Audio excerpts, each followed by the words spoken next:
bonsoir madame, bonsoir monsieur. Le numérique gagne tous les secteurs de notre vie et nous facilite bien la vie au quotidien, de nos basiques tâches ménagères aux plus complexes opérations médicales, financières, les opérations les plus compliquées. Le digital prend le pas, prend de plus en plus de place. Ok, c'est bien, mais quelle assurance, quelle sécurité derrière tout ça? Le sujet nous intéresse ce soir et on en parle avec le commandant Bota Gwaliba. Merci d'être sur ce plateau. Vous êtes directeur général de l'Agence nationale de la cybersécurité. Merci madame, merci de votre invitation. Un plaisir de vous avoir. Et à vos côtés, nous avons mademoiselle Patide Abla Kezia. Vous êtes responsable communication de la start-up Robaloto, spécialisée dans l'installation des poubelles connectées dans les établissements scolaires. En quelques mots, nous précisez votre activité. D'accord, alors chez Robaloto, tout d'abord, je tiens à vous remercier pour l'invitation. Et chez Robaloto, nous sommes dans la production de poubelles connectées. C'est-à-dire que nous fabriquons des poubelles auxquelles nous intégrons des codes QR spéciales pour chaque établissement scolaire, puisque nous voulons commencer à la base dans notre perspective d'éducation éco-responsable. Donc, à travers ces poubelles connectées, nous pouvons voir la production exacte en temps réel de déchets plastiques que produit l'établissement, la fréquence de remplissage et le type de déchets plastiques que produit le plus cet établissement. Au fin d'avoir des chiffres, c'est ça? Oui, au fin d'avoir des chiffres. Des statistiques précises. Exactement. De production de déchets plastiques au Togo. Vous êtes en phase pilote. Oui, en phase pilote. Également sur ce plateau pour échanger, monsieur Amouzo Kwamivi Marcel. Merci d'être là. Vous êtes tech lead à CEMOI Togo. CEMOI, c'est plus une start-up aujourd'hui. Vous avez grandi. Vous êtes dans la finance et la technologie. Exactement, on est dans la finance et technologie. D'abord, merci pour l'invitation et merci pour l'accueil que vous nous avez réservé. CEMOI est une start-up axée sur la création et le déploiement des solutions digitalisées pour les institutions financières. C'est cela. Vous avez accès à votre banque depuis votre mobile, sur une application WhatsApp notamment. C'est le genre d'application que CEMOI propose. C'est exactement ça. Nous développons des services intégrés à WhatsApp. Aujourd'hui, le client n'a plus besoin d'installer l'application des banques pour pouvoir utiliser un service comme le solde, avoir le solde ou le transfert de fonds de son compte vers les wallets. On imagine toute la délicatesse de la question, on imagine dans toute la sécurité que nous voudrions à nos données, à notre argent. Et c'est justement ce pourquoi l'agence de la cybersécurité les a regroupés, les a invités, ces jeunes, cette semaine, à une formation. Alors, mais on fait le point sur la formation. Clarisse Atikle a couvert l'ouverture et on revient juste derrière pour parler de notre sujet.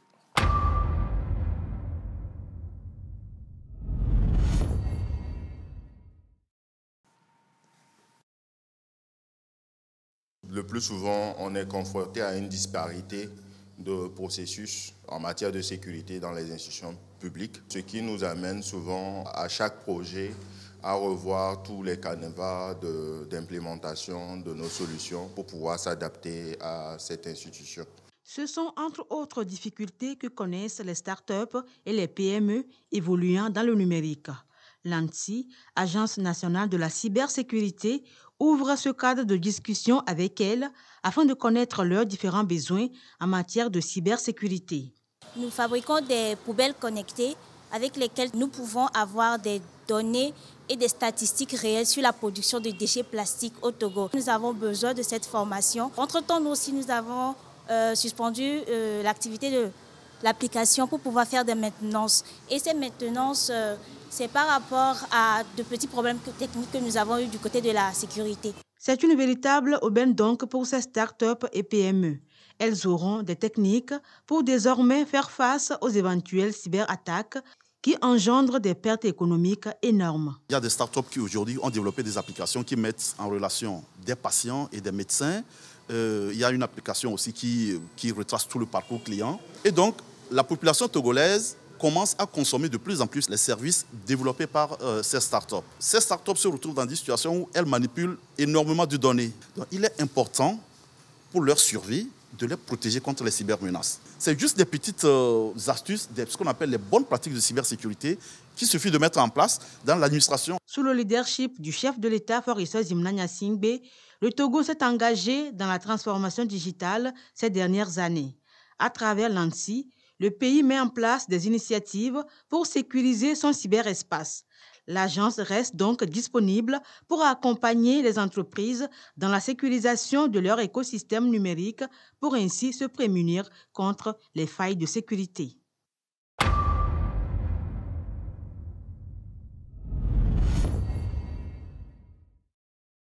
Et c'est de cette sécurité, de toute sa pertinence qu'on parle ce soir. Commandant Bota Gwaliba, qu'est-ce qu'on appelle espace numérique pour commencer? Alors, merci beaucoup, Madame Lise Gamien, pour vraiment cette opportunité que vous offrez à l'Agence nationale de la cybersécurité de venir sur vos plateaux pour une fois encore expliquer à nos concitoyens tous les enjeux et les risques liés justement à l'utilisation de ces outils numériques. Vous l'avez dans votre introduction très bien dit. Aujourd'hui, de la naissance jusqu'à la mort, du réveil jusqu'au coucher, nous consommons des services digitaux. Et donc, il faut absolument que dans leur utilisation, que les problématiques de sécurité s'intègrent dans nos process, dans nos façons de faire. Alors donc, ce que vous appelez espace numérique, nous l'appelons généralement un système d'information. C'est quoi? C'est l'ensemble des ressources. Ça peut être des équipements informatiques, les équipements de connectivité, vos canaux de communication sur les réseaux sociaux, votre site Internet. En fait, tout cet ensemble de ressources qui vous permettent de générer de l'information, de la stocker et de la faire diffuser. Voilà, donc aujourd'hui, un système d'information, je prends l'exemple de la TVT, nous sommes dans votre studio avec des caméras, des équipements qui nous permettent, cette émission sera visualisée à l'autre bout du monde. Et donc, c'est l'ensemble de ces équipements qui permettent donc de faire diffuser et de faire circuler l'information qu'on appelle un espace numérique. Qui a besoin d'être protégé, c'est sa protection qu'on appelle cybersécurité. Tout à fait. Donc, étant donné que l'information ou bien les données qui sont générées et qui circulent dans cet espace, ces données et ces informations ont de la valeur, comme certaines ressources physiques ont de la valeur. Et donc, quand quelque chose, une ressource a de la valeur, forcément, elle attire certains esprits malveillants. Et donc, nous avons remarqué que depuis donc, cette explosion du monde digital, beaucoup d'entreprises, beaucoup d'organisations subissent des cyberattaques dans le but d'altérer leur système d'information ou bien de bloquer leur système d'information pour pouvoir les amener à payer soit des rançons ou bien à altérer ou bien à voler et vendre ces données sur le dark web. Le dark web, c'est l'autre pan de l'Internet, voilà, la partie sombre d'Internet. Et donc, la cybersécurité devient aujourd'hui un enjeu de survie, je le dis, pour que vous soyez une petite, une grande ou bien une très grande, une multinationale. Même un individu. Même un individu, parce qu'aujourd'hui, nous avons nos comptes Facebook, LinkedIn, etc. Nous jouons notre notoriété à travers ces canaux. C'est devenu un enjeu de survie pour nos organisations de prendre les mesures de cybersécurité. Alors donc, ces mesures permettent de préserver ou de garantir la confidentialité, la disponibilité et l'authenticité de vos données. Voilà, on prend des mesures pour empêcher à un individu qui n'est pas autorisé de s'introduire dans votre système d'information et d'y poser des actes malveillants. C'est ce qu'on appelle la cybersécurité. Et donc, cette cybersécurité s'est développée à la suite justement du développement de la cybercriminalité. En fait, la cybersécurité permet de lutter contre la cybercriminalité. C'est clair, c'est clair. Voilà. Et vous parliez, mademoiselle Patidé, dans l'interview, dans le sujet tantôt, de maintenances qui se sont imposées à vous du fait de certains dysfonctionnements techniques. Ça a un lien avec la sécurité? Oui, ça a un lien avec la sécurité dans le sens où nous cherchons à assurer la sécurité derrière les données que nous collectons. Okay. Dans le sens où nous avons suspendu dans le but de mettre un background de sécurité nécessaire par rapport aux données que nous connectons. Par exemple, hier, à la formation, je ne suis pas développeur de formation, mais j'ai beaucoup appris. Et notamment, j'ai appris que dans le système de sécurité de développement d'une application web, il faudrait avoir cette partie où on a la redondance. La redondance veut dire pouvoir avoir une double base de données, pouvoir... si tu te fais attaquer, pouvoir avoir accès aux mêmes informations ailleurs, qu'on ne te bloque pas le fonctionnement. Donc tout ça, je me suis dit, oui, c'est vraiment nécessaire. Quand vous parliez, le technicien était là, il disait, redondance. C'est grâce à eux que j'ai compris hier. Tout à l'heure, elle m'expliquait que hier, à la formation, elle est un peu perdue parce qu'elle n'est pas développeur, elle ne comprenait pas grand chose. Et donc, c'est là qu'elle a compris beaucoup de choses. Le sujet qu'elle évoquait tout à l'heure des redondances, je dirais que c'est la partie principale même de la sécurité. Si jamais tu te fais attaquer, comment est-ce que tu reprends tes activités? Il ne faut pas qu'on te paralyse. Exactement. Et du coup, au niveau de ces mois, par exemple, nous utilisons le service de réplication d'un partenaire qui s'appelle AWS. Et donc, ce système revient énormément cher. Du coup, pour les startups, pour pouvoir mettre ce genre de trucs en place, il faut avoir de l'argent pour pouvoir mettre en place cette solution. C'est cela. J'allais demander justement quelles sont les failles qu'offrent les PME, les startups aux arnaqueurs. Est-ce que généralement, ce ne sont pas des failles voulues, puisque toute œuvre humaine, aucune œuvre humaine n'est parfaite. Il y a toutes des imperfections et puis il y a quand même d'autres aspects où on sait que ça, c'est une faille, il faut qu'on corrige, mais la non-disponibilité de ressources fait qu'on tarde à remédier au problème.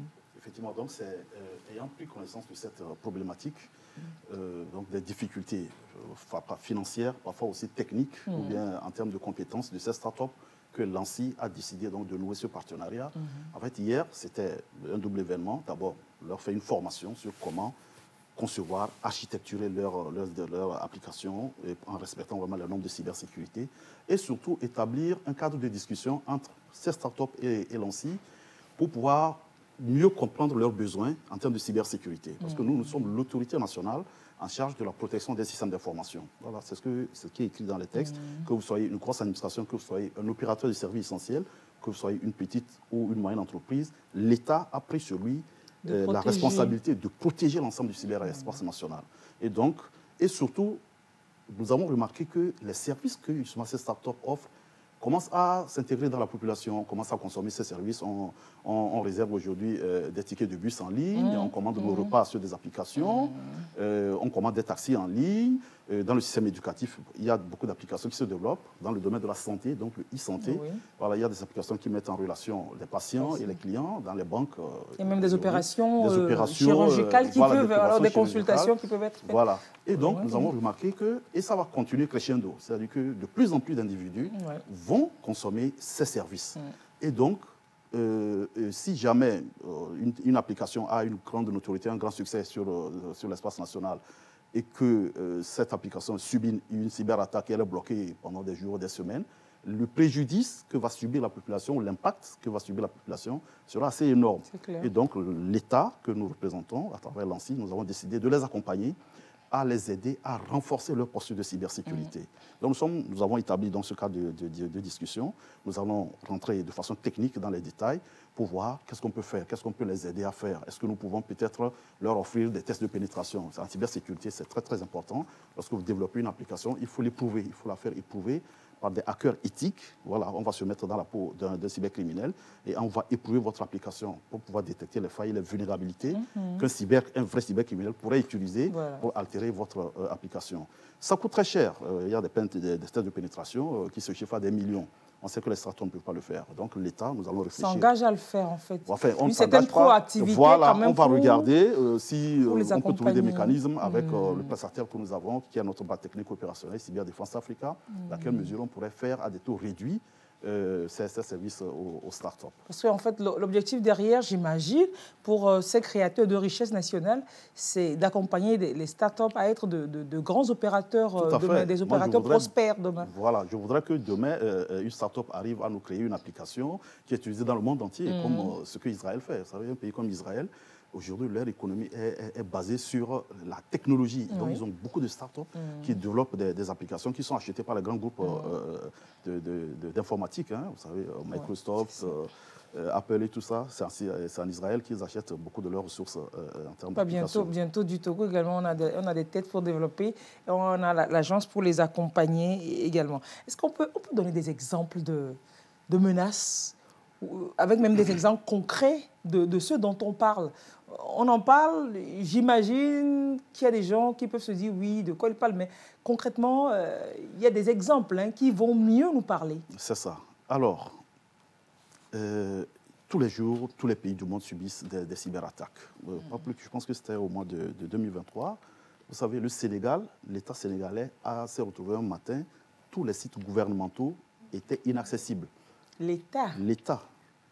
Donc imaginez si c'est des sites fonctionnels, c'est-à-dire un hacker peut être à l'autre bout du monde, aux États-Unis, si un site présente des failles de sécurité, si depuis la conception, l'architecture de ce site n'a pas pris en compte les mesures de sécurité, il peut très bien s'introduire sur ce site Internet et le bloquer. Il vous le rend inaccessible. Peut-être bloquer même dans ce cas, le système de paiement des fonctionnaires à la fin du mois. Ah oui, et donc ça peut effectivement, ça peut être le site du ministère des Finances. Wow. Et ce qui est inquiétant, imaginez aujourd'hui, certaines administrations de la place, comme l'OTR ou la CNSS, ont digitalisé l'ensemble de leurs services. Donc ce sont des sites fonctionnels, c'est-à-dire qu'on fait des transactions financières sur ces sites. Et donc, si ceux-ci ne sont pas protégés, ils peuvent subir. Donc, l'exemple du Sénégal, c'était quoi? C'était ce qu'on appelle un DDoS. C'est-à-dire, on envoie des millions de requêtes sur les serveurs de ce site et on les rend indisponibles. Le serveur ne peut plus répondre aux requêtes. C'est ce qu'on appelle deny of service. Voilà. Et donc, il vous envoie ces requêtes. Et donc, il y a des solutions, ce qu'on appelle des solutions anti-DDoS, que les administrations, les États, les entreprises doivent absolument déployer pour se prémunir contre cette attaque. L'attaque la plus courante que nous avons dans nos espaces, c'est tout ce qui est du phishing. On vous envoie un faux mail avec un lien malveillant. Et une fois que vous cliquez sur ce lien, ça permet de s'introduire dans votre système d'information, sur vos serveurs, vos ordinateurs. C'est les affaires d'anniversaire de telle compagnie qui offre de l'argent, qui offre des promotions, des etc. Cliquez rapidement pour ce lien. À ce jour, les gens se font piquer encore à cette arnaque. C'est énorme. Telle structure fête 50 ans. Tout à fait. Donc, l'astuce, c'est de ne jamais cliquer sur ces liens. Il faut vraiment s'assurer de l'adresse email, de si c'est vraiment celui à qui vous pensez être l'auteur de cette adresse et d'éviter de cliquer sur n'importe quel lien de promotion.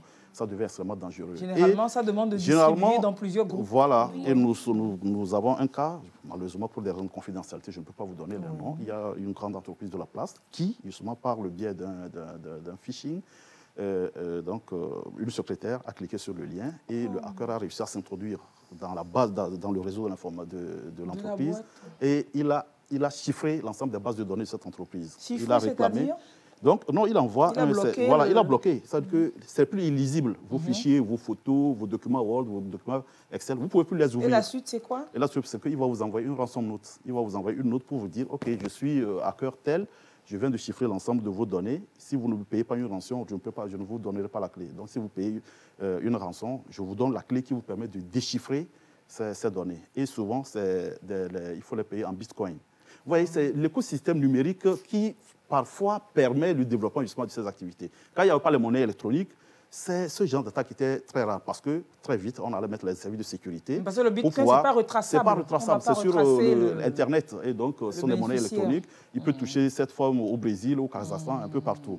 Or, avant, s'il fallait faire une transaction financière, travailler une banque, on sait au nom de qui on met les services qu'il faut et puis au moins il va pour toucher, on met la main dessus, on met la main sur l'individu. Donc voilà, et puis surtout aussi sous notre pic, il y a beaucoup de cybercriminalités qui sont liées aux fraudes et aux arnaques. Voilà, les fraudes à la carte bancaire et puis les arnaques téléphoniques que vous connaissez. Les secrétaires de DG qui appellent pour suite aux dossiers que vous avez déposés, etc. Voilà, tout le temps on reçoit ces plaintes. Bon, ça nous embête parce que nous, derrière, c'est de l'ingénierie sociale. Techniquement, il n'y a pas grand-chose à faire parce que nos équipements, nos solutions de cybersécurité ne servent pas à grand-chose pour pouvoir régler ce problème. Ce que nous disons aux gens, c'est vraiment de redoubler de vigilance pour ne pas tomber dans ces pièges qui, à notre sens, sont trop basiques. Oui, c'est cela. Voilà. Il y a aussi d'autres types d'attaques qui se développent ces derniers temps. Je prends l'exemple, et c'est beaucoup en Europe, où on clone les sites Internet. Un cyberattaquant va réussir à prendre le site Internet de l'hôtel de février. La TVT, par exemple, c'est exactement la même chose. Et ce qui est dangereux, quand il s'agit des banques ou bien des sites d'hôtels sur lesquels vous faites de la réservation et que donc vous payez en ligne. Donc, toutes les informations liées à vos transactions financières, les numéros de carte de crédit, les mots de passe ou bien les codes secrets, il peut les récupérer. Et donc, nous demandons aussi aux administrations de bien concevoir leur site Internet et surtout de nous signaler lorsqu'ils voient qu'il y a un site malveillant qui s'est développé pour pouvoir altérer leur service. Alors, tout n'est pas que dans la conception, mais après la conception, c'est toute une équipe qui est derrière. Vous appelez ça le monitoring. Voilà, donc c'est le monitoring. Comme des gardiens, tout des agents de sécurité qui veillent 24 sur 24. Tout à fait. Donc, ce sont les services qu'on appelle les services de SOC, donc les services de Security Operations Center. Donc, le Togo, nous avons un SOC national qui est opéré par Cyberdéfense Africa. La TVT, votre système d'information, vous nouez un contrat avec CDA. CDA s'engage à surveiller votre réseau et votre système d'information 24 heures sur 24, 7 jours sur 7. Donc, ils ont des outils comme des scanners de vulnérabilité. Tout le temps, nous allons scanner l'ensemble de votre système d'information, rentrer sur vos serveurs, vos routeurs, vos switches, pour voir s'il n'y a pas d'anomalie. Et régulièrement, tout ce que vous faites comme activité, il y a des logs qui sont envoyés au CIEM, ce sont des équipements du SOC, et par des systèmes de corrélation, des règles de corrélation. Lorsqu'il y a une anomalie, très vite, il y a des alarmes qui apparaissent. Imaginez, on dit que il y a quelqu'un a voulu se connecter à un serveur à telle heure, et 3 secondes après, il le fait depuis la Chine. Donc, il y a un problème. Celui qui l'a fait en Chine, c'est un robot. Donc, très vite, ça va soulever une alarme. Et les équipes du SOC vont rentrer, analyser cette alarme et vous dire, attention, il y a telle faille ici, il faut bloquer telle vulnérabilité, etc.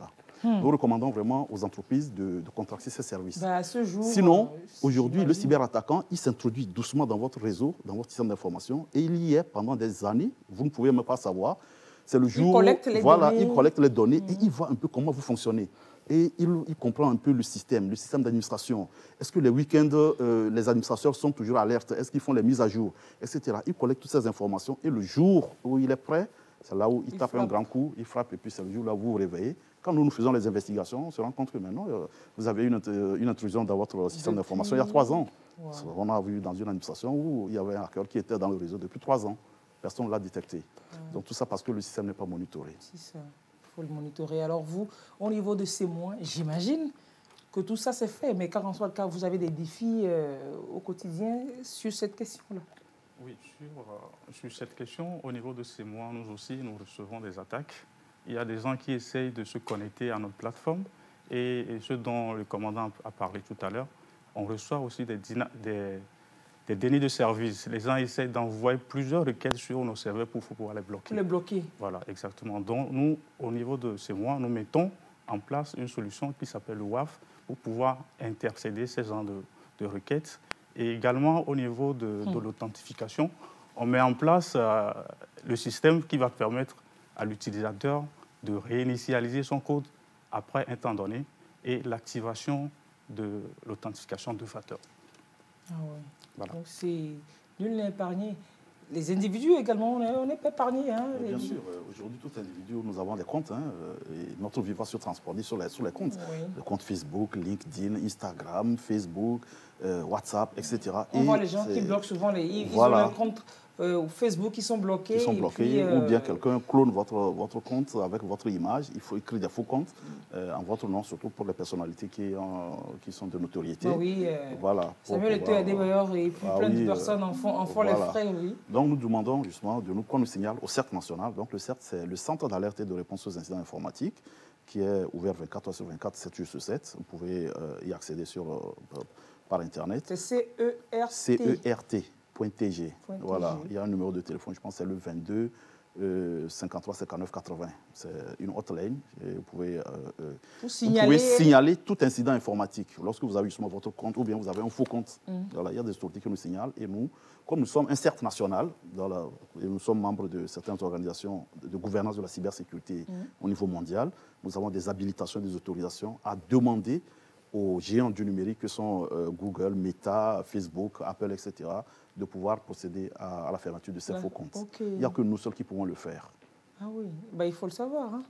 Parce que très souvent, les comptes de Facebook et autres qui sont... Mais j'avoue que ce sont des procédures qui sont assez fastidieuses parce que ce n'est pas dans leur business model de fermer des comptes. Eux, ils veulent avoir beaucoup de comptes pour plus de monde pour que leur application ait de la notoriété et pour pouvoir vendre de la publicité ciblée, ce qui permet de les rémunérer. C'est clair. Voilà. Donc, sachez que ces groupes, ces géants du numérique qui nous offrent ces services entre guillemets gratuits se font rémunérer quelque part. Donc sur Internet, il n'y a rien qui est gratuit. Quand vous voyez quelque chose qui est gratuit, en fait, c'est vous le produit. Donc, qu'est-ce que vous faites? Tout ce que nous laissons sur ces réseaux sociaux comme données, nos photos, nos voyages, tout ce que nous racontons. Ils les récoltent et permettent à des entreprises de nous faire de la publicité, de nous vendre de la publicité. Donc, vous allez remarquer que si tout le temps, vous allez sur des sites pour voir les belles voitures, ne vous étonnez pas de voir tout le temps des publicités de belles voitures qui vous parviennent de façon intempestive. Alors, actuellement, même, c'est pas tant ça, mais ça, c'est encore plus évident. Des fois, on a comme l'impression qu'on discute simplement d'un sujet. Tout à fait. Et en même temps, il y a une publicité qui arrive. Tout à fait, relative bien sûr. Au sujet, alors, on se dit, c'est qu'à la fin, nos téléphones au moment où vous téléchargez ces applications, les gens ne font pas attention dans ce qu'on appelle, pour lire les conditions générales d'utilisation. L'application va vous demander, oui justement, c'est fait pour, voilà, donc il faut mettre les lunettes comme moi pour pouvoir lire. Alors, l'application va vous demander, est-ce que vous autorisez l'application à avoir accès à vos contacts? Est-ce que vous autorisez l'application à avoir accès à vos données? Est-ce que vous autorisez l'application à avoir accès à votre microphone? C'est autorisé ou bien accepté seulement comme vous faites accepter et à la fin vous faites terminer. Une fois que vous avez autorisé, c'est de la technique, hein, c'est en 2 secondes, tout est activé. Et donc, il y a des algorithmes derrière qui analysent quand vous parlez. Et si vous dites, j'autorise l'application à avoir accès au microphone, lorsque vous utilisez cette application, vous parlez, le microphone est activé. Il y a même ça. Voilà, il suffit que de vous prononcer 2-3 mots, whisky, ou bien, je ne sais pas, l'application... Voiture. Apparemment, ils sont en train de parler de whisky, envoyer des publicités de whisky. Et tout ça, comme c'est de l'informatique, ça va à une vitesse phénoménale. Avec l'intelligence artificielle, c'est encore une autre dimension. Donc, il faut vraiment faire très, très attention. Quand vous voulez télécharger une application, n'autorisez que ce que vous pensez ne pas être à mesure de vous porter des préjudices. Voilà. Les mesures d'audience, par exemple. Voilà, il faut vraiment faire attention avec ça. Alors, les gens se demandent aujourd'hui, quelqu'un vous appelle, il vous donne votre nom, comment il a su que je m'appelle tant. C'est exactement ce que nous faisons quand vous autorisez l'application à avoir accès à vos contacts. Si moi, j'ai enregistré votre numéro et j'ai mis Madame Lise Gamier TVT, l'application sait que le numéro X appartient à Madame Lise Gamier TVT. Et donc, il y a des applications comme Truecaller. Ça ne dépend plus de moi, en fait. Voilà, non, ça ne dépend plus de vous. Et comme nous échangeons les contacts les uns des autres, forcément, ils regroupent tout ça, ils font des recrutements. Ils savent que ce numéro appartient à Monsieur Tan. Et Truecaller, aujourd'hui, vous téléchargez Truecaller, dès que quelqu'un vous appelle, son numéro apparaît. Oui. Voilà. Bon, quelque part, ce n'est pas trop un problème, ce n'est pas très grave. Je veux dire, ce n'est pas un problème qu'on sache que le numéro tant appartient au commandant Gwaliba. Mais lorsqu'on veut en faire une utilisation malveillante, c'est ça le problème. Voilà. Par exemple, là, Rob Aloto, vous avez vos statistiques, quelqu'un qui fait intrusion dans vos systèmes et puis qui ramasse vos chiffres que vous auriez mis des années à collecter, là, ça va vous porter préjudice. Oui, ça va nous porter préjudice. J'en discutais avec le CIO et il y a même cet aspect où ces données peuvent être collectées, transmis à l'OMS dans un système de vérification. On peut dire qu'au Togo, ici, nous ne faisons pas la bonne gestion des déchets plastiques comme nous l'avons dans nos politiques et tout. Voilà, ça peut vraiment nous porter préjudice. Complètement, complètement. C'est pourquoi il faut vraiment se prémunir. Il faut se prémunir. On a quand même beau se prémunir, il y a toujours une faille qui reste. Il y a une grande chaîne de télévision dans le temps qui a été... Et si je vous explique comment ils ont réussi, en fait, c'est, je pense, le directeur technique de cette chaîne qui a un ordinateur sur lequel il avait les codes d'accès vraiment de la partie technique, des équipements techniques qui permettaient d'accéder à la régie de production, etc. Et donc, ce monsieur a commis l'erreur de se connecter. Il était en voyage dans un aéroport, à Wi-Fi gratuit au public d'un aéroport. Il était suivi, parce que vous savez que c'était une organisation terroriste qui était derrière, qui a même revendiqué donc lui, cette attaque. On le pistait. Et c'est comme ça qu'il cible. Petite erreur. Si moi, je veux cibler la TVT, je vais cibler les gens qui travaillent à la DSI, à la direction des systèmes d'information, les informaticiens. Donc, je les suis. Donc, on l'a suivi et on a piégé un Wi-Fi. Il est rentré il s'est connecté sur ce Wi-Fi. Et les hackers ont réussi à prendre le contrôle de l'ordinateur. Ils sont rentrés sur l'ordinateur, ils ont pris ses codes d'accès. Et c'est fini. Ils ont chiffré entre l'ensemble de la chaîne. Et c'était le blackout total. Alors, vous disiez qu'il s'est connecté à un Wi-Fi, ce qui veut dire que c'est compliqué. Du genre, récemment, pour consulter mon compte bancaire avec ses mois sur mon téléphone, sur WhatsApp, je me connecte à un Wi-Fi qui n'est pas le mien pour pouvoir faire une opération bancaire. C'est dangereux? Ne le faites jamais. C'est extrêmement dangereux. Surtout les Wi-Fi publics et qui sont gratuits. Donc vous êtes dans un aéroport, vous voyez l'ensemble, il y a des dizaines de Wi-Fi qui s'affichent sur votre téléphone. C'est l'aéroport qui veut faciliter la tâche aux passagers? Non, ça ne veut pas dire que c'est l'aéroport qui a créé ces Wi-Fi. Voilà, Ça généralement, peut les être Wi-Fi quoi? de l'aéroport sont souvent sécurisés. Oui. Voilà, vous allez avoir un code d'accès. Il y a un protocole, Il y a tout une un procédure, protocole, justement. pour- Parce oui. qu'aujourd'hui, pour générer un Wi-Fi, c'est rien du tout. Il y a des équipements pour ça. Un hacker, il s'installe comme un voyageur à l'aéroport. Et puis, Il génère un Wi-Fi et donc Il est ça ouvert. rayonne tout autour de lui, dans un rayon de 100 à 200 mètres. Et généralement, qu'est-ce qu'ils font? Ils sont gentils, les hackers. Ils vous laissent gratuitement. Ils n'ont même pas de Oui, code. ils sont gentils, Et donc, quand vous voyez ça, vous dites, ah ben dis donc, un Wi-Fi l'aubaine, gratuit. on se dit, eh ben, quelle Une aubaine. fois que vous vous connectez à ce Wi-Fi, tout ce que vous allez faire à travers ce réseau, il va prendre le code, il va prendre ces données. Si vous rentrez les données de votre carte bancaire, il va les avoir. Parce que c'est lui qui a conçu ce mini-réseau Wi-Fi.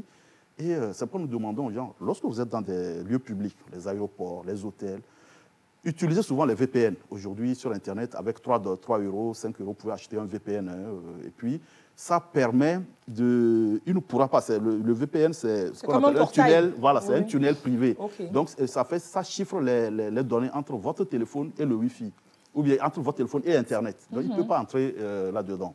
Ça, c'est un. Ou carrément de ne pas faire ce qu'on appelle des transactions sensibles sur ce Wi-Fi. Vous pouvez à la limite consulter la TVT, Republic of Togo pour lire un article, mais ne faites pas de transactions financières où vous serez obligé de laisser des données sensibles sur ce réseau, privé. Alors, c'est le Wi-Fi seulement qui est incriminé, ou bien même nos données qu'on a chez les opérateurs, là, c'est un peu plus protégé? Bon, les données... quand vous utilisez les données mobiles, de Move, non, puisque ça sont des données, vous utilisez le réseau d'un opérateur de téléphonie mobile. Qui est sécurisé. Voilà, qui est sécurisé parce que lui, il est soumis, il est astreint à des obligations, il y a l'ARCEP, il y a nous les monitorons, hein, nous leur enjoignons des normes, des règles qu'ils doivent absolument respecter, nous les auditons là-dessus. Et donc, quand ce sont des données mobiles, donc c'est un réseau qui est bien établi, bien conçu, qui est autorisé avec les fréquences, qui a les autorisations qu'il faut. Donc, la sécurité est quand même, à ce niveau, quand même garantie. Que un Wi-Fi public dont on ne sait pas qui est l'auteur, etc. Alors, les Wi-Fi, on a dans nos maisons aujourd'hui, un peu tous les ménages ont un Wi-Fi. Donc, vous avez votre Wi-Fi dans le quartier, vous vous dites, bon, je veux bien partager avec mes voisins, vous laissez le Wi-Fi ouvert. J'imagine que ça peut être aussi dangereux parce que c'est sur ce même Wi-Fi que je peux aller consulter. Je vais supposer que c'est mon Wi-Fi. Je fais des opérations sur mon téléphone, opérations bancaires sur mon Wi-Fi, mais qui est ouvert. Oui, mais c'est dangereux justement, ça aussi c'est dangereux. C'est-à-dire qu'il y a aussi des applications, des équipements qui permettent de savoir qui utilise ce Wi-Fi. Et on peut passer, il y a des hackers qui sont capables, lorsque vous utilisez un Wi-Fi qui n'est pas justement sécurisé, il peut passer par ce réseau et atteindre votre device. C'est deux aspects. Oui. Là, maintenant, l'autre aspect aussi... Le Wi-Fi, là, si c'est codé, même si c'est codé, ils peuvent... Non, bon, il y a des applications aujourd'hui qui permettent de casser les codes. Hein. Maintenant, plus encore, si ce n'est pas codé, si c'est ouvert aux voisins... Si ce n'est pas codé, là où c'est encore dangereux, imaginez, vous avez laissé votre Wi-Fi public et quelqu'un utilise ce Wi-Fi pour aller sur des sites prohibés. Je prends l'exemple des sites de pédopornographie. Si après, il y a une plainte qui arrive au niveau des services de police, nous travaillons en collaboration avec ces services. Nous avons des capacités techniques pour pouvoir faire de l'investigation criminalistique. Nous pourrons savoir par quel Wi-Fi il est passé pour pouvoir accéder à ce site de pédopornographie. Et il se trouve que l'adresse IP de votre canal box, c'est elle qui va apparaître. Ben oui. Puisque c'est pas moi. Nous viendrons, on va demander à l'opérateur, le fournisseur d'accès Internet, si c'est GVA ou bien Togocom, c'est un jeu d'enfant pour ça. Et très vite, on vient chez vous. Madame, monsieur, c'est votre canal box qui a permis d'accéder à tel Wi-Fi, tel jour, à telle heure. Expliquez-nous ce qui s'est fait. Comment ça s'est passé? La sanction va vous dire, vous ne savez rien. Vous êtes responsable de votre réseau. Donc, c'est pourquoi on demande aux gens de vraiment sécuriser leur réseau Wi-Fi et changer régulièrement les mots de passe. Parce qu'aujourd'hui, il y a des jeunes qui sont très forts. Il y a des applications qui sont sur Internet, sur le dark web. On peut acheter, savoir comment casser les dents. Il faut régulièrement changer les mots de passe pour ne pas être aussi vulnérable. Voilà, pour ne pas être vulnérable. On n'imagine pas tous ces risques-là, toutes ces menaces-là, on n'imagine pas. Hein. Là, ce que vous dites, je reviens encore sur l'affaire de l'argent sur le téléphone. Par ces mois, on dit si on laisse le Wi-Fi ouvert, quelqu'un peut donc entrer dans notre Wi-Fi et avoir nos informations également. Moi, je ferai mon opération tout en sécurité, me disant que c'est comme le mon Wi-Fi à moi. Voilà, c'est comme le Wi-Fi dans un aéroport. Tout ce que vous faites, celui qui a généré ce Wi-Fi, il peut récolter toutes les informations qui passent sur ce réseau. Donc, si votre Wi-Fi à la maison n'est pas sécurisé, quelqu'un peut se mettre derrière et tout le trafic qui passe sur ce réseau, il peut récolter toutes les informations. Alors, sécuriser veut dire quoi? Au-delà du mot de passe, est-ce qu'il y a une autre sécurité que l'on peut mettre sur nos Wi-Fi chez nous? Non, je pense que les opérateurs aujourd'hui, quand vous allez chez Canal Ball, okay, ils vous disent comment il faut sécuriser. Chaque opérateur, quand il déploie sa box, met des éléments de sécurité pour ne pas altérer cette connexion. Est-ce qu'il y a des attaques comme ça sur des structures, qu'elles soient PME ou grandes entreprises, déjà ici, qui leur ont coûté cher? Ah oui, nous avons des entreprises de la place qui ont perdu des centaines de millions de francs CFA suite à des cyberattaques. Et puis aussi, je voudrais aussi appeler l'attention des responsables de ces organisations. Souvent, nous pensons que la menace peut venir de l'extérieur. En interne, souvent, et les cas que nous avons eus, c'était une complicité interne. C'était un administrateur système qui était en complicité avec des cybercriminels qui étaient dans la sous-région. C'est lui qui leur a autorisé, c'est lui, puisque c'est lui qui a les accès sur les serveurs. C'est lui qui les a donné les accès, ou bien... Comme un gardien d'une maison qui c'est lui qui laisse le portable. Donc ça arrive, et donc c'est pourquoi nous, en cybersécurité, les menaces, nous classons la menace interne comme un risque de cybermenace.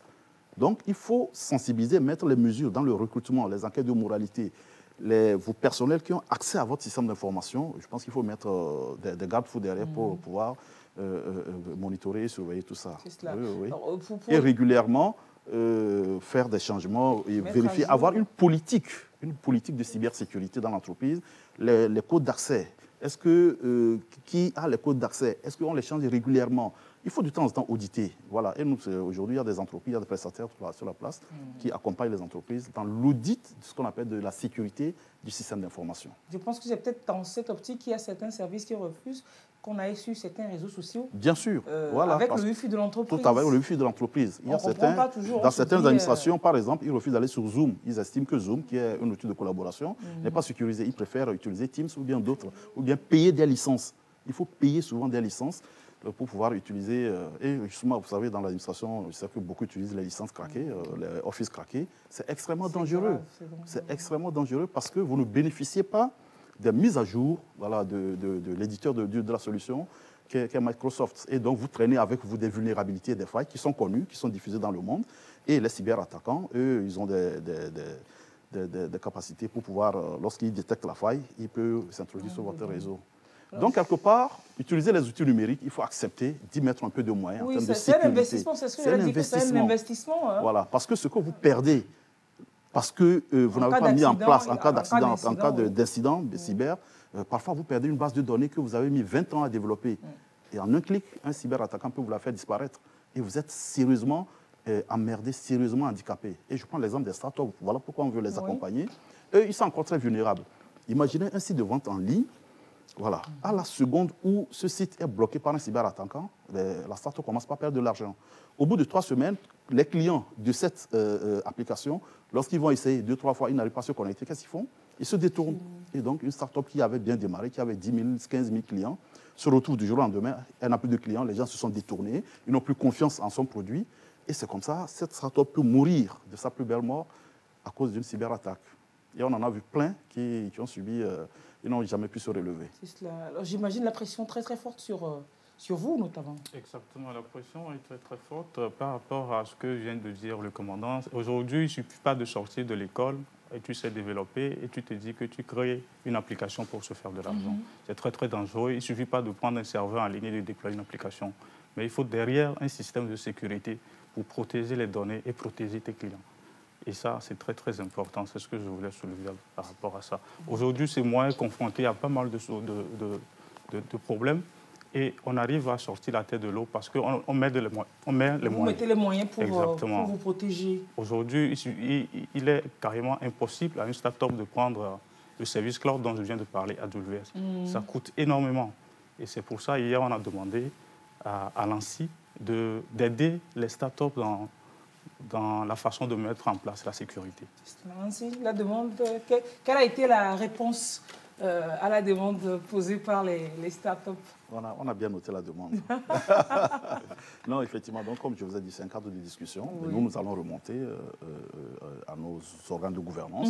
C'est une nécessité pour nous, si nous voulons accompagner cet écosystème des startups, et comme ça rentre aussi dans le cadre de la transformation digitale, voulue par les plus hautes autorités de notre pays.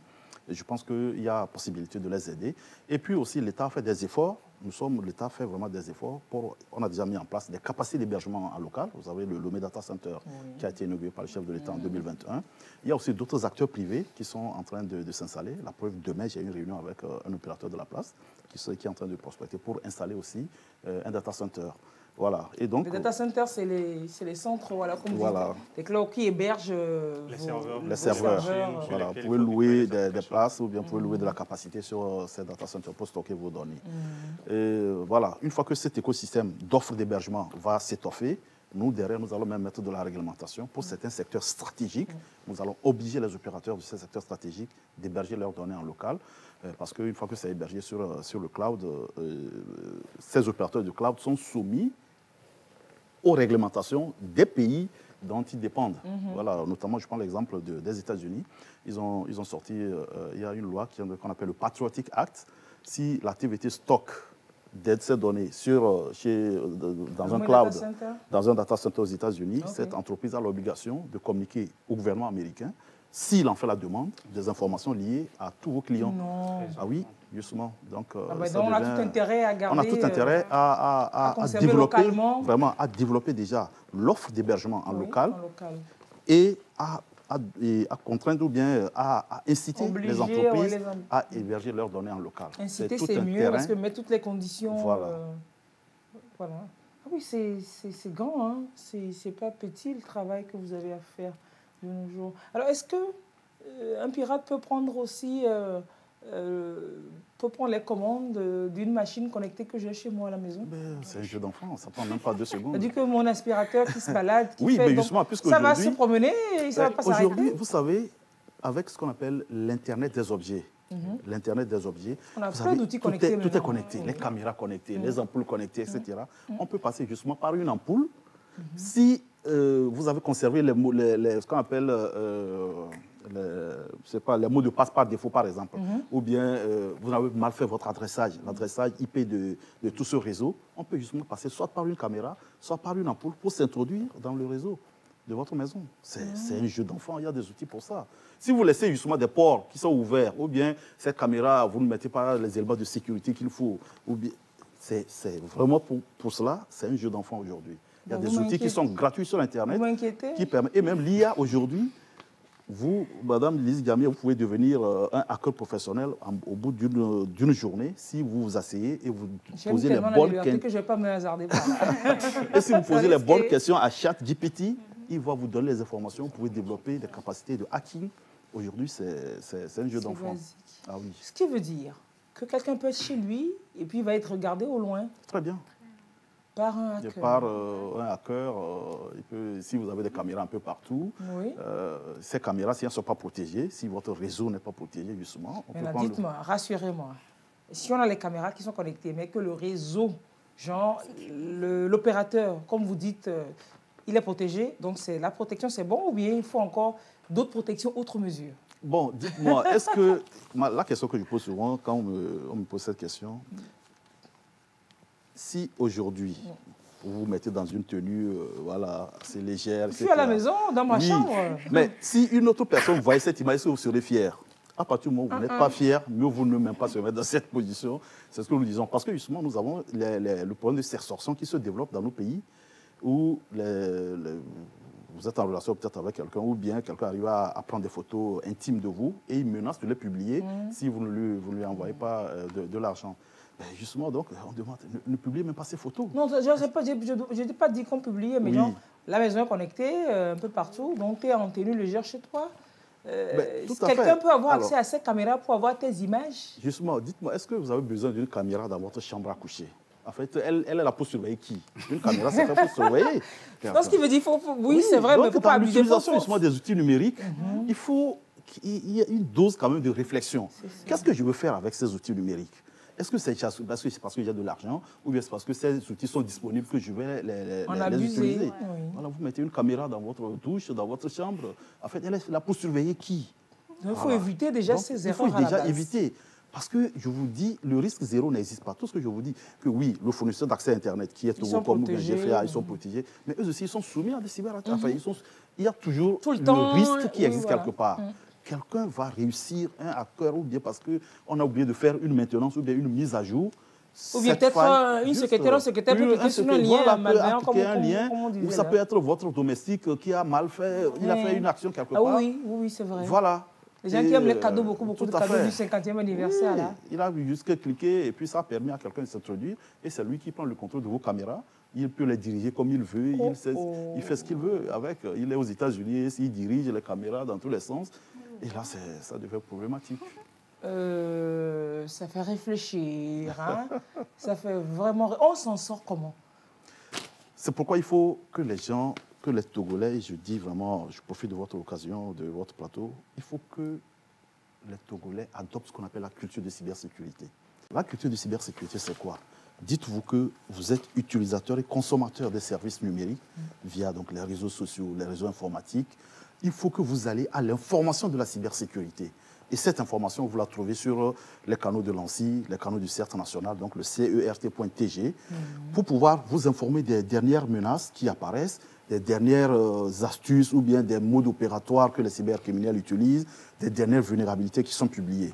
Donc, comme vous savez, quand vous êtes un CERT national, vous êtes membre des associations mondiaux de CERT, et donc il y a beaucoup d'informations qui se partagent dans ces canevas.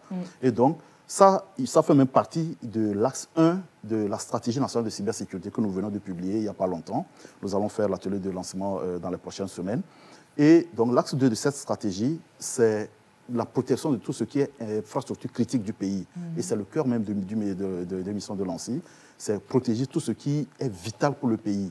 C'est-à-dire, vous avez une infrastructure critique et si jamais cette infrastructure s'arrête, l'impact va se faire ressentir très vite sur le fonctionnement du pays, le fonctionnement de l'État, le bien-être de la population, la sécurité, etc.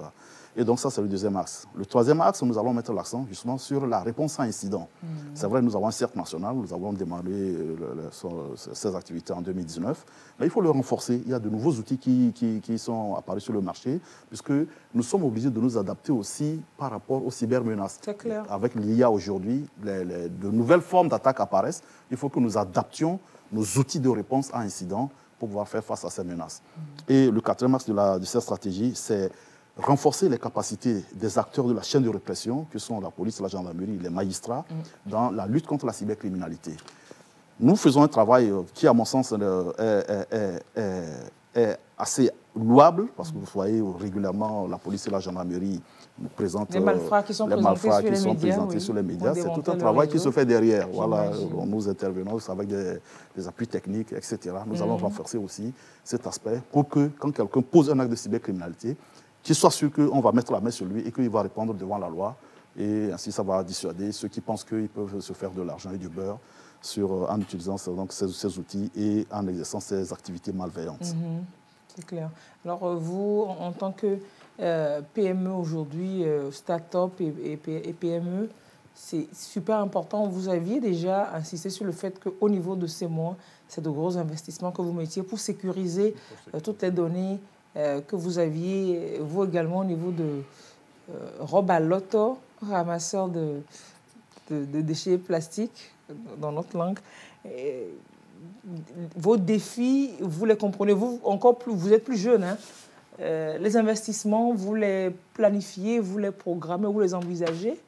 Oui, nous les envisageons.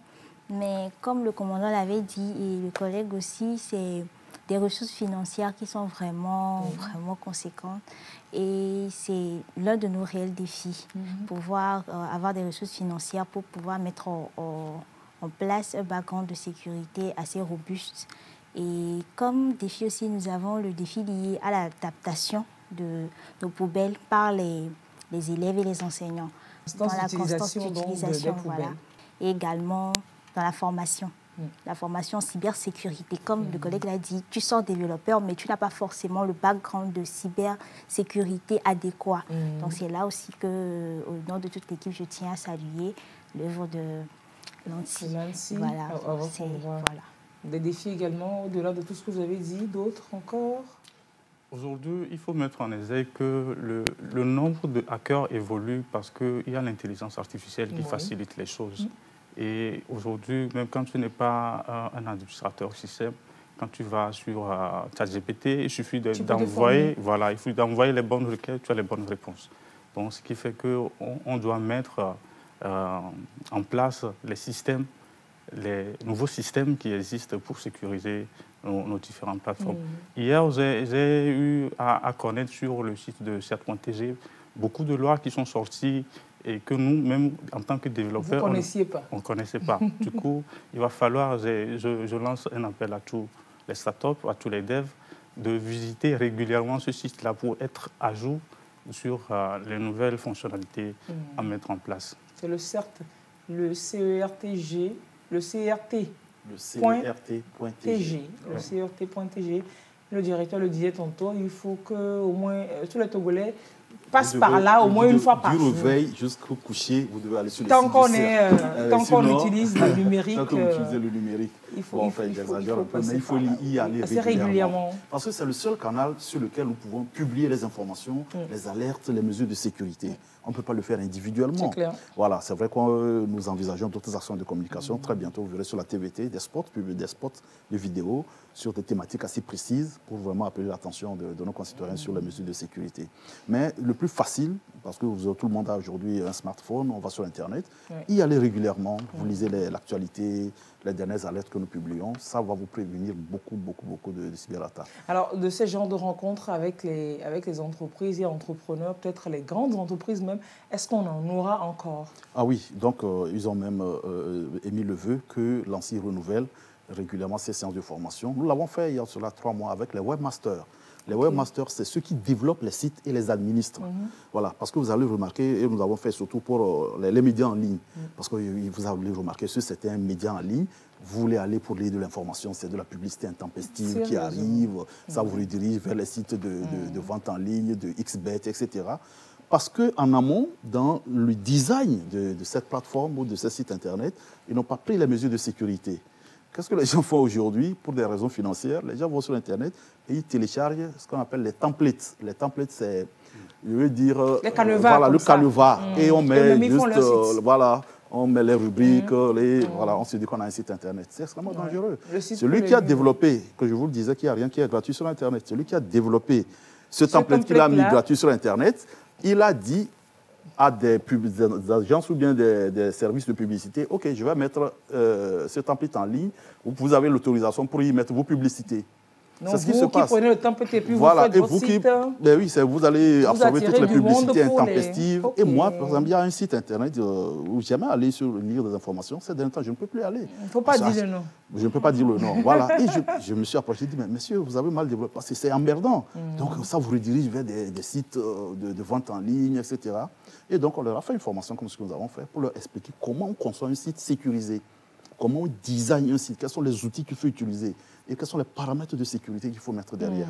Voilà. Et donc, c'est notre mission, vraiment d'informer et de former les professionnels du domaine du numérique à ces métiers. Nous allons intensifier ces activités dans les années. Et ça fait comme nous avons installé ça dans la stratégie. Donc, nous allons développer ça. Ça va se faire. Et surtout, la demande des jeunes, de la quarantaine de jeunes formés récemment, elle demande plus d'accompagnement de ces formations, plus d'accompagnement dans la mise en place des systèmes de protection. Ou bien, monsieur de Semois? Exactement. Et il faut qu'on renouvelle ce genre d'activités au moins 2 fois dans l'année pour pouvoir prendre connaissance de nouvelles technologies à mettre en place. Vous leur avez dit ça à la formation? Exactement. Ils ont noté dans les recommandations. On a bien noté. Ils vont transmettre à qui de droit.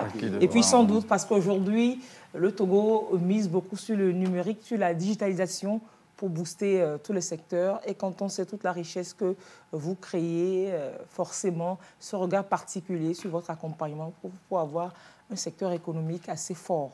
Il n'y a pas longtemps, il y a eu la semaine de l'intelligence artificielle à Lomé. Oui. Et pour que l'intelligence artificielle vive, il faut des données. Donc, il faut savoir comment stocker ces données-là et où on les stocke. Aujourd'hui, on héberge la plupart de nos applications à l'extérieur, sur des serveurs en France. Ce sera bientôt résolu comme problème. C'est une ambition de l'ANSSI. Oui, nous allons réglementer justement l'hébergement de ces données. Comme je vous disais, il y a si une application s'avère être critique pour le pays, il y a tout un travail de réflexion qui est actuellement en cours à l'ANSSI. Vous pouvez continuer, monsieur Amoudou. Oui, je disais que ce serait très intéressant de stocker les données des Togolais au Togo. Ça permettra beaucoup plus de sécurité à nous qui sommes utilisateurs. Voilà. Vous pouvez plus rassurer vos clients. Exactement. Quant à toute la sécurité derrière le service que vous leur proposez. Est-ce qu'il y a d'autres petites astuces que vous nous apprenez? Vous nous avez appris plein de choses aujourd'hui dans l'émission, on a partagé. Je sais que je dois rentrer tout de suite, aller bloquer mon Wi-Fi du quartier. Ah oui.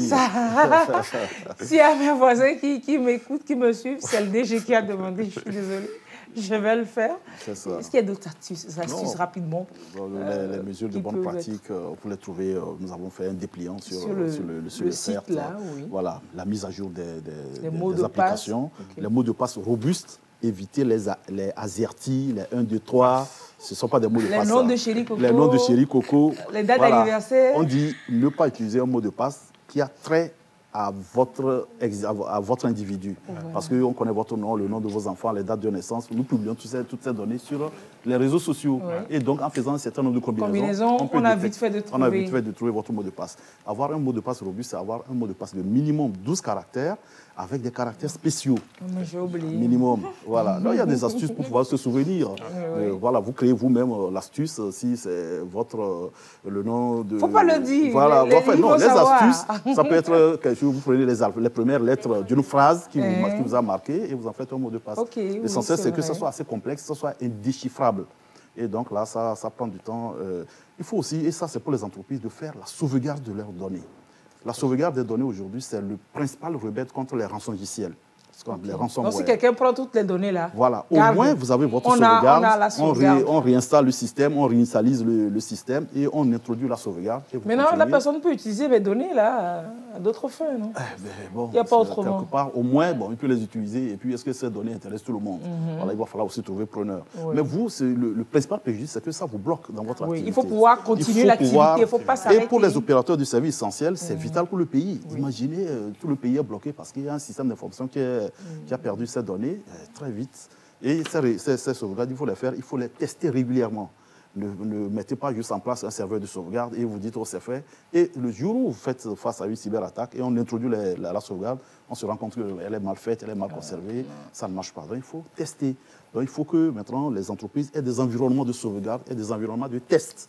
Sinon, il ne suffit pas d'avoir l'environnement de production, parce que les serveurs et tous les réseaux et les équipements, ça coûte cher. Et souvent, on privilégie les environnements de production. Et derrière, on se dit, bon, Dieu va l'aider. Attends, Dieu est gentil. Mais il faut pas les environnements de sauvegarde, les environnements de test. Il faut bien tester aussi les applications avant de les mettre en production. Quand vous développez une application, et ça, c'est une problématique souvent entre les opérationnels, donc la DSI, la direction des systèmes d'information, et la RSSI, c'est bien le service qui s'occupe de la sécurité des systèmes d'information. Le DSI, lui, veut déployer l'application, je parle par exemple dans les banques, il y a une application, il y a un concurrent qui a déployé, donc c'est fait vite, on déploie. À peine elle a été développée, elle n'a pas été testée, on n'a pas fait des tests de pénétration. La sécurité va dire non. La sécurité dit non, et après c'est des conflits. Donc, il faut privilégier la sécurité. Parce que vous avez tout intérêt à tester, à vous assurer de la sécurité avant de la déployer. Avant de le déployer. Parce que si vous déployez une application, vous vous rendez compte qu'il y a des failles de sécurité, vous êtes obligé de l'arrêter. Vous perdez cette application perd sa crédibilité auprès de votre clientèle. Donc nous disons aux responsables d'entreprise, non, prenez le temps de faire les tests de pénétration, etc., avant de pouvoir la mettre en production. On comprend mieux quand on dit que c'est les métiers du futur. Parce que ce que vous dites là, c'est les nouvelles menaces qui créent de nouvelles exigences, de nouveaux postes. Donc tout ça, on est en vacances, qui peut donner des idées d'orientation aux étudiants, aux jeunes bacheliers, de voir aller se chercher plus dans le domaine du numérique parce qu'il y a de l'emploi qui se dessine énormément par là. Il y a de l'emploi qui se dessine énormément par là. Aujourd'hui, il y a un foisonnement de structures de formation. Il y a l'université de Lomé avec l'école polytechnique, l'université de Kara, le département de mathématiques de l'université de Kara, qui a un pôle de cybersécurité. Nous sommes allés les visiter la dernière fois. Il y a IPNet Expert qui c'est bien de faire de la publicité à des structures. Non, mais c'est bien, je veux bien leur faire la publicité parce qu'ils nous aident à avoir le vivier, à recruter. Ils sont ces jeunes cyberanalystes qui sont dans nos services, qui monitorent des systèmes d'information et qui nous permettent au moins de faire face à de protéger les données des Togolais. Tout à fait. Mais super. Bon. Sur ce sujet-là, je voudrais dire un truc pour donner un conseil à mes jeunes frères et à mes jeunes sœurs. Il ne faut pas choisir une filière parce qu'il y a de l'avenir dedans. Il faut d'abord aimer ce que tu veux faire. Voilà. Si tu n'aimes pas la filière, si tu n'aimes pas ce que tu fais, tu ne pourras pas être fier de ce que tu fais, tu ne seras pas heureux dans ce que tu es en train de réaliser. Allez, un conseil de grand frère qui va nous faire atterrir dans cette émission. Merci. Vous gardez la parole pour éventuellement, si vous aviez autre chose à dire et que vous n'aviez pas dit depuis le début. Monsieur Amouzou Kwamivi, Marcel de C'est moi Togo. Merci encore Lise, merci pour l'invitation. Merci à l'Agence nationale de cybersécurité et pour l'événement qu'ils nous ont organisé dans la semaine, et pour nous former et nous montrer les nouvelles exigences de la sécurité. Et nous encourageons vivement cette action. Et on espère que d'autres formations reviendront très rapidement pour nous renforcer dans notre sécurité. Et on est rassuré qu'une des fintech qui gère entre guillemets, notre argent ait pu bénéficier de cette formation et soit autant conscient des menaces. On est sûr que notre argent est en sécurité. Patide Kezia, responsable communication de Robaloto, merci d'avoir été avec nous. Pour finir, vous nous diriez? Je vous remercie pour l'invitation et pour la formation dont j'ai bénéficié hier. C'était très intéressant. À titre personnel d'abord, voilà, c'était très intéressant. J'ai beaucoup appris et de nouvelles perspectives d'avoir d'autres idées. J'en ai gardé. Alors, commandant Bota Gwaliba, directeur général de l'Agence nationale de la cybersécurité, qui prie mes voisins de mon Wi-Fi, mais bon. Et puis, merci d'être passé et merci pour tous ces bons conseils. C'est à vous le remerciement, vraiment, à la TVT de nous donner cette fenêtre encore de parler de la cybersécurité. On nous fait le reproche que nous ne communiquons pas assez. C'est vrai, et nous avons pris conscience de cette problématique et nous sommes en train d'intensifier les actions de communication. Vous l'avez dit tout à l'heure, ce n'est pas parce que c'est moi à développer une application, ce n'est pas parce que les banques qui consomment ces applications ont mis tout un environnement de sécurité que votre argent est en sécurité. Si vous-même, vous ne vous imprégnez pas des mesures de cybersécurité. Si nous-mêmes on est alerte, on n'est pas alerte, voilà, si on peut rapidement aller dire que quelqu'un nous a envoyé Timoni et on va aller lui envoyer. Si nous-mêmes on n'est pas alerte, donc, on peut faire le tour du monde, on peut avoir les meilleures stratégies de cybersécurité, les meilleurs agents de cybersécurité, les meilleurs équipements, les meilleurs outils. Au finish, c'est le consommateur final qui, dans son vécu quotidien, qui utilise ces services, s'il ne respecte pas ou n'implémente pas ces mesures, va être la faille par laquelle une cybermenace peut arriver. Et donc, on retombe toujours sur cette problématique de la culture de cybersécurité. Voilà, les gens pensent que je prends mon portable, je déverrouille et puis je vais sur les applications que j'utilise, je ne me soucie plus de rien. Si vous n'adoptez pas cette culture de cybersécurité, tout le temps, voilà, s'informer, lire les informations liées à la protection des données, à la protection des systèmes, à la cybersécurité, c'est vous qui allez subir les cyberattaques. C'est vrai, l'État aura mis beaucoup d'argent, l'État a mis beaucoup d'argent pour développer tout cet écosystème de cybersécurité dont je viens de vous parler. Je ne peux pas vous donner les chiffres exacts, mais ça se chiffre en plusieurs dizaines de milliards. Ce sont des équipements qui coûtent extrêmement cher. Voilà, parce que ça permet de monitorer l'ensemble du cyberespace. Il faut donc que le citoyen aussi mette du sien. Mettre du sien. Un peu de responsabilité. Voilà. Quand on dit qu'il faut avoir un mot de passe robuste, il faut prendre la peine d'avoir un mot de passe robuste. Il ne faut pas cliquer sur les liens en désordre. Voilà, il ne faut pas cliquer sur les liens en désordre. Il ne faut pas juste parce que vous avez entendu la voix de quelqu'un au téléphone, commencer à envoyer de l'argent. Aujourd'hui, il y a des astuces très simples pour lutter contre les arnaqueurs. Demandez-leur juste de faire, par exemple, un appel vidéo. Lorsque vous allez entamer une procédure qui va permettre de le dévoiler, ou bien de l'identifier, très vite, il va raccrocher. Il disparaît. Parce qu'il joue sur quoi? Il joue sur cette naïveté, il joue sur l'anonymat. Voilà, vous avez entendu la voix de quelqu'un, et bon, voilà. Non? Ou bien, et ça, aux professionnels, privilégier les contacts par mail. Quelqu'un vous contacte, il vous propose un service, monsieur, envoyez-moi un email. Et donc, par le mail, on peut tracer facilement les interactions. Et donc, ce sont ces mesures de cybersécurité, cette culture de cybersécurité. Si tout le monde y met le sien là-dedans, nous pourrons ensemble lutter contre ces cybermenaces. Merci pour cette enrichissante émission. Merci aux fidèles téléspectateurs, sans doute, qui vous disent merci également. Passez une très belle soirée. À très bientôt autour d'une autre thématique. Au revoir.